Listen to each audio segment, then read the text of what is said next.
Les pieds sur terre et la tête dans les étoiles, l'homme a toujours cherché à percer les mystères de l'univers.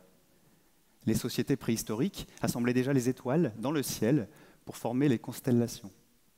Aujourd'hui, les astrophysiciens sont capables de détecter des événements se produisant à des centaines de millions d'années-lumière de chez nous. Alors par contre, pour tenter d'expliquer ce qui se passe quelques dizaines de mètres sous nos pieds, là, il y a beaucoup moins de monde. Bon, entre nous, observer l'univers, c'est facile. Il suffit d'ouvrir l'œil et de lever la tête. Mais la Terre, elle n'est pas transparente. Tant mieux, disent les Écossais, qui n'ont certainement pas envie de révéler aux kangourous les dessous de leur kilt. On les comprend. Alors, on peut imaginer. C'est ce qu'a fait Jules Verne au XIXe siècle, dans son voyage au centre de la Terre. Un centre de la Terre peuplé de dinosaures et de champignons géants, pourquoi pas? Mais comment faire pour voir l'intérieur de la Terre? Eh bien, j'ai une partie de la réponse. Et c'est ce à quoi je m'intéresse dans ma thèse. Mesdames et messieurs, je vous présente le fabuleux voyage des ondes sismiques.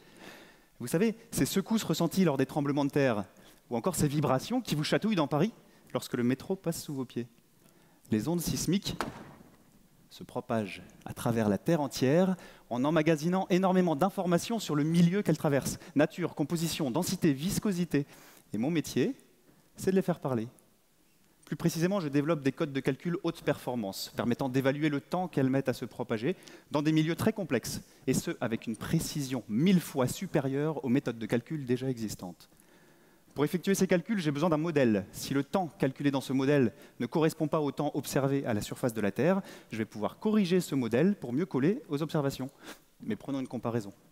Si vous venez de Paris à Toulouse, par l'autoroute, dans votre Tesla électrique, je vais supposer que vous roulerez à 130 km/h. Ça, c'est mon modèle. Il me permet de prédire que vous mettrez 6h40 et 23 secondes. Je vous avais prévenu, je fais dans la précision. Mais si vous me dites que vous avez mis 10 heures, je vais pouvoir en déduire qu'il y avait des embouteillages. C'est exactement ce que je cherche à retrouver sous la Terre. En analysant des dizaines de milliers de trajets, je peux reconstituer en 3 dimensions la carte bison futé des embouteillages sismiques.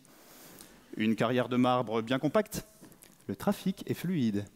Une poche de lave en fusion, bison futé, voire rouge. Figurez-vous qu'avec ces cartes, les scientifiques sont capables de mieux comprendre les risques naturels majeurs liés aux séismes dévastateurs ou aux volcans et leurs éruptions. Mais ce n'est pas tout. Elles permettent également d'anticiper la disparition des ressources naturelles stratégiques, telles que le pétrole, mais aussi les métaux précieux, platine, lithium, indispensables à la fabrication des batteries de votre Tesla électrique. Envoyer des voitures en orbite, préparer la colonisation de l'espace, ça fait rêver? Mais il faudrait peut-être s'intéresser un petit peu à ce qui se passe sur la Terre. Parce que si dans 30 ans, on n'a plus de matières premières, ça va être compliqué de s'envoyer en l'air.